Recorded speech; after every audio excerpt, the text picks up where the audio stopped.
Question number 14 देखेंगे। ये भी 2018 में 4 नंबर का आया हुआ है और सिंपल सा क्वेश्चन है। और क्या होता है, कभी कभी सिंपल क्वेश्चन भी हमसे कैलकुलेशन वाइज गलत हो जाते हैं। क्यों?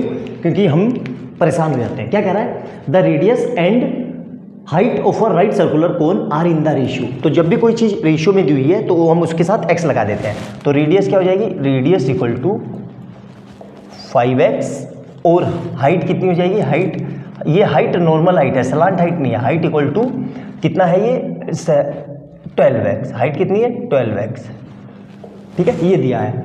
और इसका वॉल्यूम दिया हुआ है, वॉल्यूम कितना दिया हुआ है, इतना। तो हम भाई सिंपल सा है, किसका है, राइट कोन है ना, तो कोन के वॉल्यूम का फार्मूला क्या होता है, वॉल्यूम ऑफ कोन। ये क्या होता है हमारे पास, वॉल्यूम ऑफ कोन होता है हमारे पास 1/3 पाई r स्क्वायर h।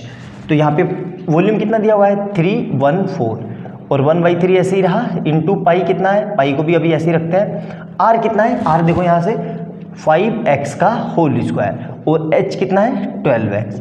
तो इसको सोल्व कर लेते हैं। तो ये कितना हो जाएगा 314 और ये 1/3 ऐसे ही रहा, इंटू पाई ऐसे ही रहा, इंटू ये कितना हो जाएगा 25x स्क्वायर इंटू 12x।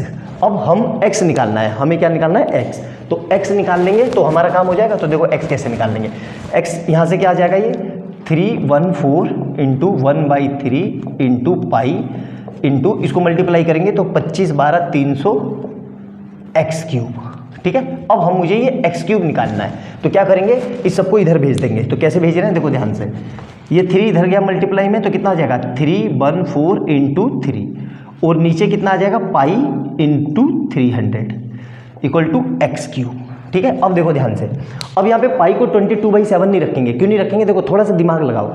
यहाँ पे कितना लिखा है 314 और पाई की वैल्यू क्या होती है 3.14। तो यहाँ पे अगर मैं 3.14 कर दूं तो कुछ फर्क पड़ा। अब देखो कितनी इजी कैलकुलेशन हो गई, ये हटा तो इसका ऊपर कितना आ जाएगा 100। तो देखो इस 314 से ये 314 कट गया और 3 इंटू 100 300, तो 300 से ये पूरा 300 कट गया। यहाँ पे क्या बचा, 0 नहीं 1। मैक्सिमम बच्चे 0 लिखते हैं, गलत करते हैं वो, यहाँ पे 1 बचेगा। तो मतलब एक्स क्यूब इक्वल टू कितना आ गया 1। तो एक्स इक्वल टू कितना आ गया 1, एक्स मेरा 1 आ गया।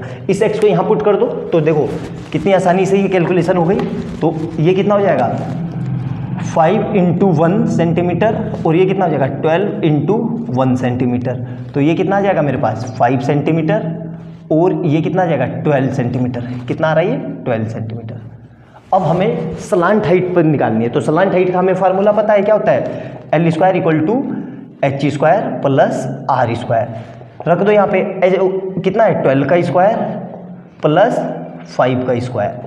तो ये कितना आ जाएगा 12 144 प्लस 25, तो ये कितना आ जाएगा 169।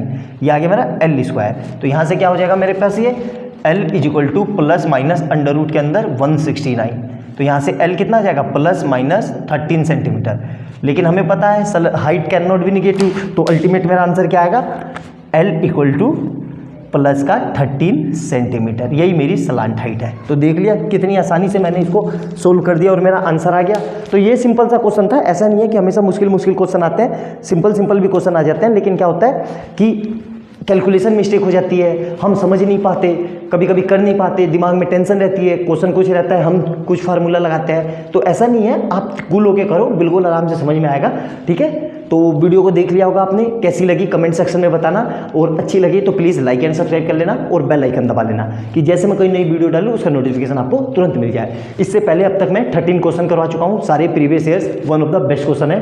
तो चैनल पे जाना, सारे क्वेश्चनों को देखना, आपको पता चल जाएगा बोर्ड में किस तरह के और किस लेवल के क्वेश्चन आते हैं। मिलते हैं अगली वीडियो में बहुत अच्छे क्वेश्चन के साथ। बाय बाय दोस्तों।